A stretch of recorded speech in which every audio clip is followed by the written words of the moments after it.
Expedite, the pre-workout, is designed to really help you get through those moments where you feel a little fatigued. Sometimes your body does get a little tired, it gets a little sore. With this kind of stuff, it picks you right back up.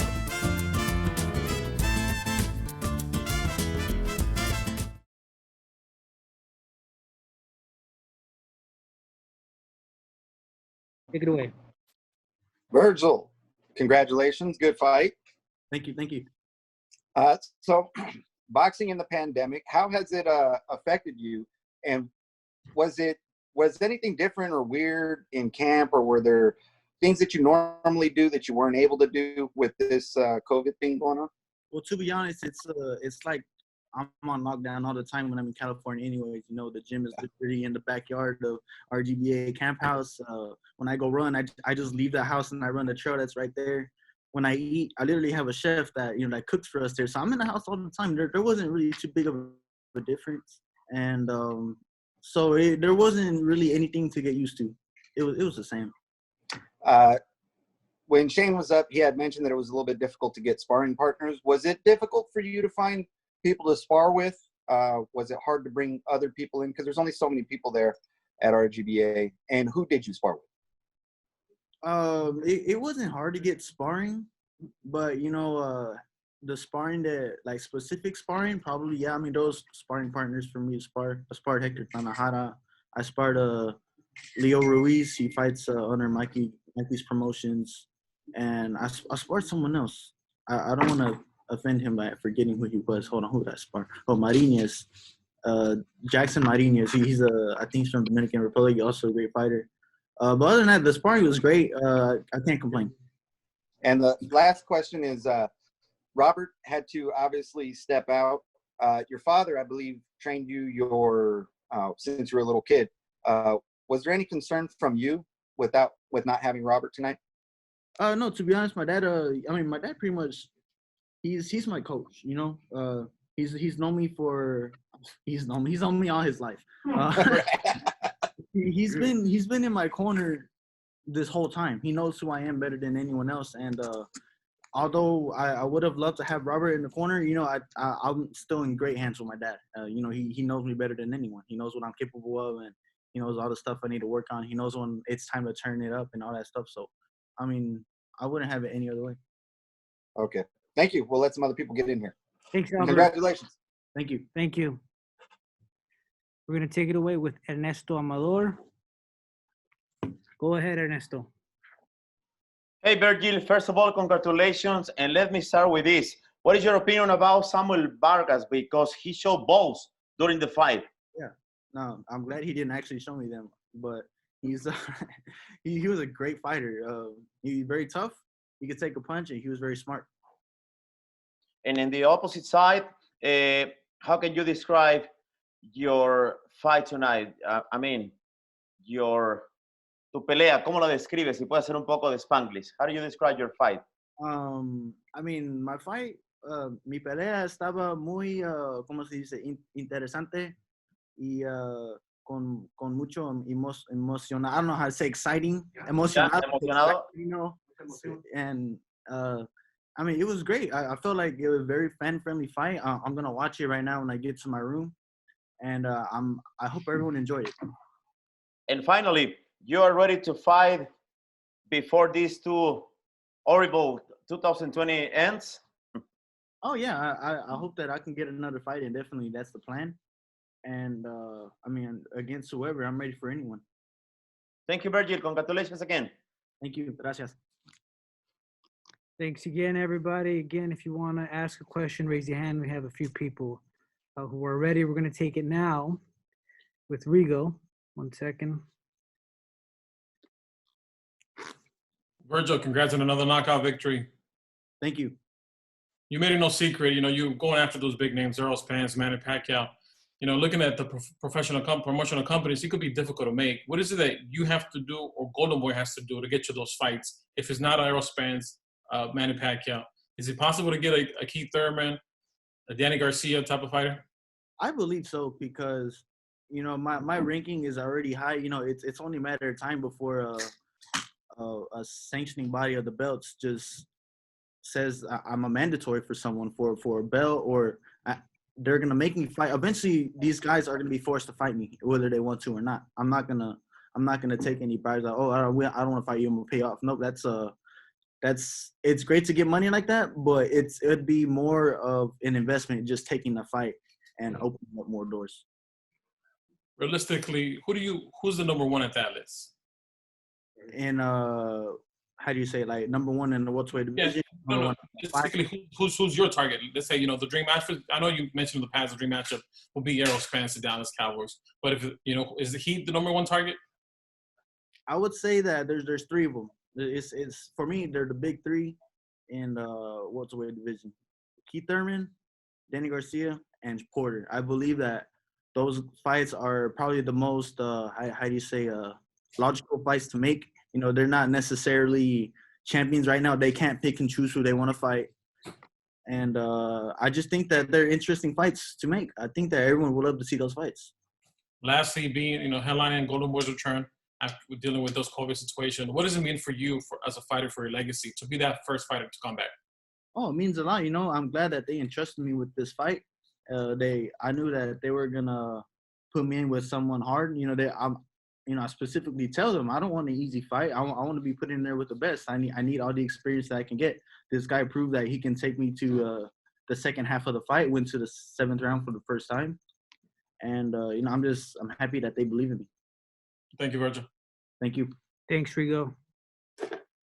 We're going to move on to our next speaker. It's going to be Cynthia Conti. Take it away. Hi, Vergil. Congratulations. Hi. Thank you. Big win for you. They said earlier, I know that you had this 15, 16 punch onslaught, and your dad said that's not the game plan. What happened? Did you get a little too eager to knock him out? The plan was to break him down. What happened there? When was that? I think it was like the 2nd, 3rd round. I mean, you did it. Yeah, you went in on him. Yeah. But the plan was to basically keep him out, keep my range, and not let him find his.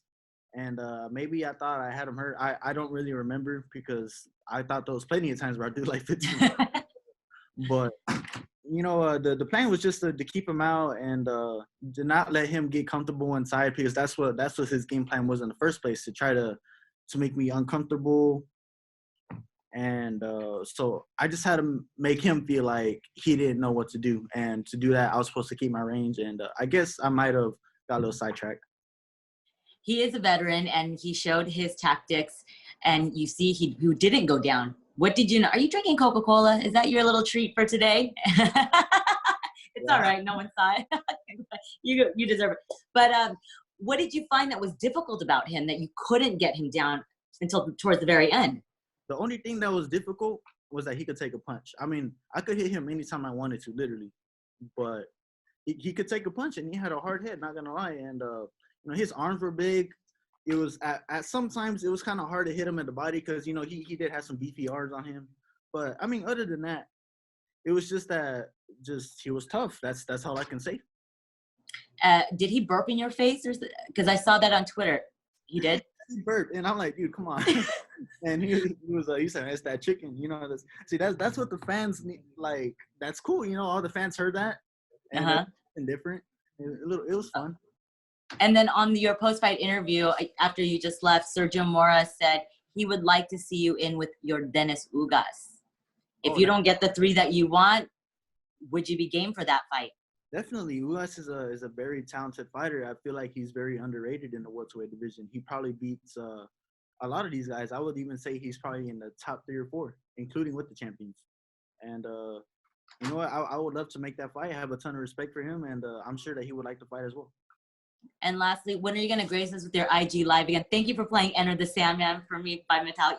How many you can play on the fly? It's crazy. It's crazy. I just been opening up my my sound range or whatever. I've been trying to learn a little bit of everything, but I need to start learning full songs, so I can play the whole thing. Well, you did a great job. I mean, trust me, it's like Vergil's karaoke night. It was good. Thank you so much. Well, congratulations to you, and give my best to Robert and the team and your family. Stay safe. Thank you. Good night. Thank you, Cynthia. We're going to move next to Marcos Villegas. Can you hear me? Hello? No. No? Hey, what's up, Vergil? Congratulations. Cheers on a good performance. How was the experience walking out, going to the arena and then actually fighting with no one there now that you've been through it? You know what? It wasn't too big of a deal. It was. I mean, it's different. Obviously, different atmosphere and all that. But honestly, Golden Boy's like my family. They were cheering me on anyways, and it felt kind of like sparring, but it's just more competitive with more a lot on the line. So I knew what I was in for. I kept my head straight. I knew what was going on. I mean, other than that, it was the same. It still felt like a fight. So there was nothing that you didn't expect that happened, or something that you were like, oh, okay, like I wasn't expecting this from this experience? No, to be honest, I didn't really. When I'm fighting, it's me and my opponent and my team, and I could hear my team a little more vividly. I could follow their instructions a little better, and I mean, other than that, yeah, it was the same pretty much. I know other fighters, even in MMA and on the other shows, have said that they are able to listen to the corner's instructions and are able to adjust, like their opponent's instructions, and able to adjust. Did you hear what they were telling him, and were you adjusting on what they were telling him to do? Oh yeah, definitely. I heard everything that they said, and luckily for me and my corner, we have codes, if you can say it like that. When he says one thing, it's not always what you think it means. He might even try to set you up or whatever like that. I'm kind of giving away my stuff a little bit, but that's we have our own language in the ring. So when other camps, they just straight up say, "Oh, throw the jab." Well, I'm like, okay, I want to catch the jab, So I mean, other than that, it was pretty obvious what he was trying to do. He was trying to smother me the whole time, and they were at one point he threw like 3 or 4 right overhands at one time. I heard his corner telling him whatever, and he tried to. I mean, other than that, yeah, I really can't say nothing more about that. Yeah, we're talking about the fights that you want. You're mentioning Thurman, Porter, Garcia, Ugas. Unfortunately, those fights might be a little tough to make because they are with PBC and tied up with Fox and Showtime. On the DAZN side, who realistically looks like you could make a fight at welterweight? I know Jesse Vargas had a fight with Mikey, even though he lost that fight. He did come down to 147 pounds. Is someone like him likely, who's already won a world title, who's fought big marquee names, as someone to let your presence know that you're there and you're now taking out veterans at welterweight? Here's the thing about Jesse. He's a really cool guy, and he's a friend of mine. So I would probably not want to fight him. I'm not scared of him or anything like that, but just out of respect for him. But I mean, it is a sport, and if they ever offer it to me, I'll look at my options first. But if it's the only way to go, then I mean, no hard feelings. So we both know it's a sport. So I mean, I'm definitely open to a fight with him. He's a very good. He's a veteran, like you said. He's had a world title before. He's fought Manny Pacquiao and all that stuff. He has a great resume. But other than that, yeah, that's pretty much all I know from DAZN. Who else does DAZN have? I'm trying to think. Obviously, you're not going to fight Mikey. On Twitter, I wasn't fight Mikey. I'm like, oh, I wonder why. Yeah, it's hard to think. And I don't think Kell Brook can make 147 pounds anymore. I would say Kell Brook would be an excellent fight, but he's at 154. Yeah, I mean, I don't know about that, but that would have been a good fight to make as well. All right, Vergil, thank you, man. I appreciate it, and enjoy this victory. No problem. Thank you. Thanks, Marcos. All right, next we have our dear friend Gail Falkenthal, and unmute her right now.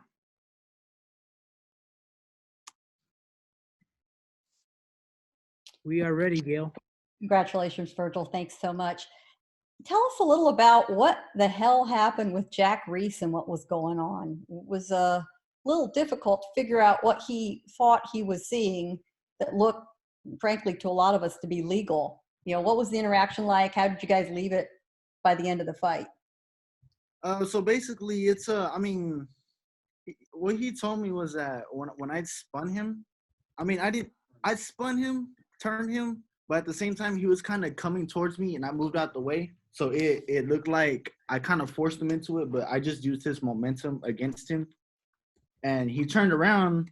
No, well, he had his back to me, and I waited. Obviously, I'm not gonna hit him when he's faced away from me, and the referee didn't say anything yet. So I'm like, okay, so we're gonna keep going. They say don't stop until the referee says stop, which is why when he turned back around, I let my punches go. But I mean, even if you notice, if you pay attention, I didn't throw with everything I had, just in case something happens. I knock him down or I knock him out, and the referee said I wasn't supposed to hit him. I didn't want nothing controversial to happen. So even then, I still played it safe. But he spoke to me in the locker room about it, and no, everything's fine. Well, safe to say that Jack might have been a little rusty too after being out of the ring so long. So we'll give him a pass for that one. Speaking of that and the spinning and so forth, you adjusted quite a bit with your footwork and angles trying to get at Vargas. Was this an attempt to try to find some vulnerability in him to get him knocked down? He did take some tremendous shots, and without a crowd, they were extremely audible. Was that the goal? At times you were incredibly mobile in there trying to get around him. Yeah.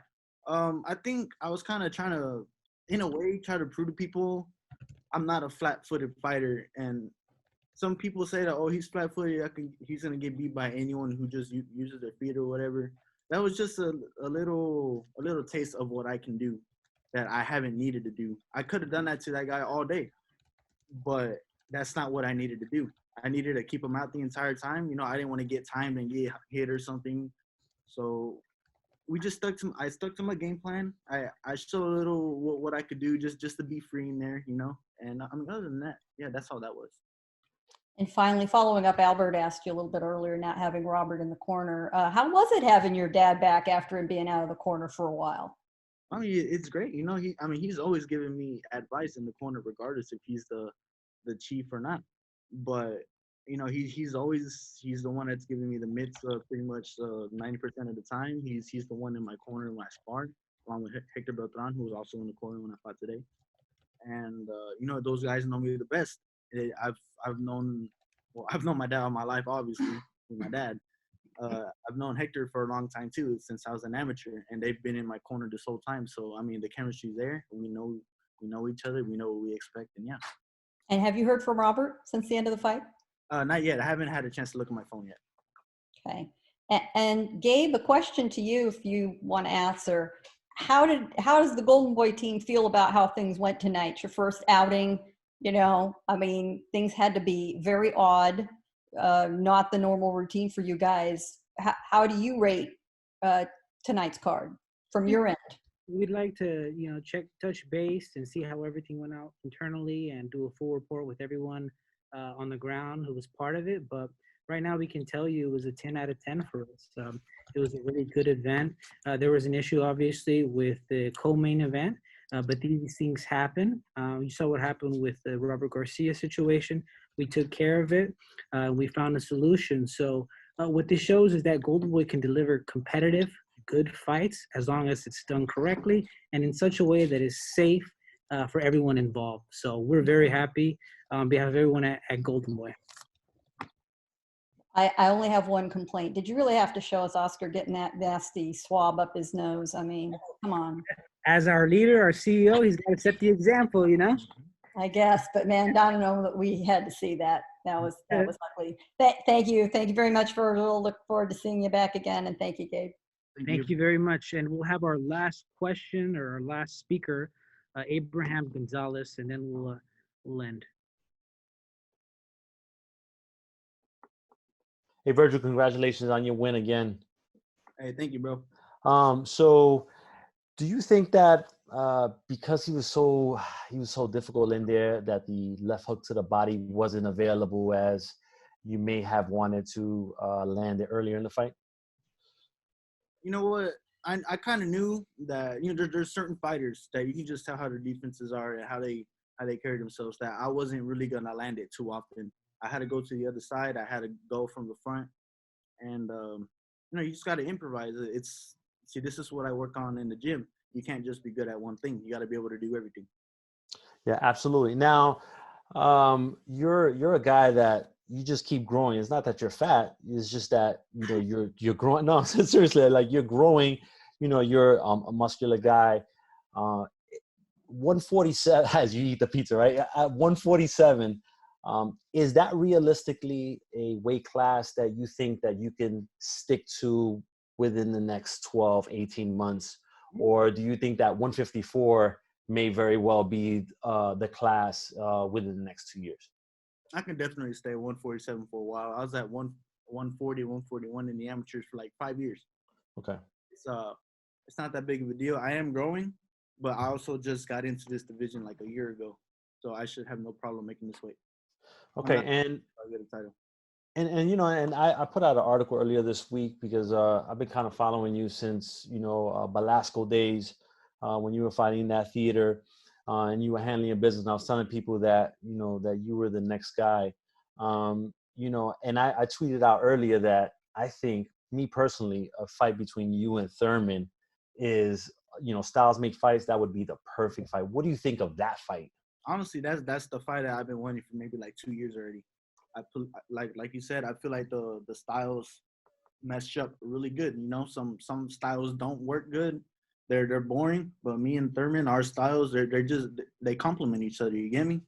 And you know, why not make the fight? You know, it'd be a good fight, a good money fight for, you know, the promoters. It would be fan friendly fight as well. Okay, and then I just wanted to leave you. I saw Dennis Ugis tweeted out, "Good luck and success tonight for the future of sports." Vergil Ortiz.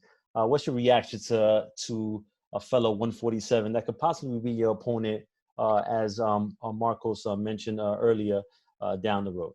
Yeah, I mean, it means a lot, to be honest. I mean, Ugas is a very good fighter at 147. Like I said, he's very underrated. I feel like he's in there in the top 3, including the champions. Very skilled, very talented. And, you know, he's a very humble guy. He's probably not a fighter that I look up to fighting-wise, but just the way he carries himself, you know, that's kind of like what I aim to be. And lastly, I know that 2020, we're almost, it's crazy to say, but we're almost at the end of it. Do you think that not the next fight, but the 2021 fights, those are the big fights that you want, to see fought in that period? Like, because obviously 2020, it may not happen this year, but is 2021 the target year that you say, no kidding, this is the year that I'm going to fight all the big names? Yeah, that's 2021 is looking like that year that we're expecting. You know, those guys are only getting older. I'm getting stronger, smarter, faster every day, getting bigger. I think that they're making a mistake by not fighting me now. You know, if they want the best chance to beat me, it would be now. But I still feel like I can beat them. And the longer they wait, the more that their chance diminishes. It gets smaller, because I'm going to be the best in boxing one day. And that's just a fact. I believe it. Thank you, Vergil, for your time. Thanks, Abraham. Perfect. We'll just give some final words from Vergil before we conclude. I was okay. You put me on the spot. I mean, thank you guys for always supporting me. You know, if it wasn't for you guys, you know, the fans wouldn't know about us. So, you know, we would just look like machines out there that fight and get paid, and that's it. You know, it's really you guys. It's you guys that help us connect with the people, help them get to know us better. We're human beings as well. And, you know, I appreciate that. You know, there's sides to boxing. There's a promoter. There's a business side. There's the fighting side, obviously. And then there's the reporters and all that stuff. I mean, there's nothing more I can say about that. I'm thankful for you guys. So thank you. Thank you very much, Vergil. That concludes our post-fight virtual roundtable. We thank you all for joining us. We will see you on August 28th with our 12-round lightweight fight between Jorge Linares and Javier Fortuna. We're going to have a great undercard that we announce this coming week. So thank you for joining us. Thank you to Vergil. Thank you to his whole team, and we'll see you all soon. Yo, you, yes, you. Thank you so much for watching this video, and make sure to subscribe for more videos of your favorite fighters over here on Fight Up TV, and give us a follow online as well at Fight Up TV on Twitter and on Instagram. We appreciate it, guys.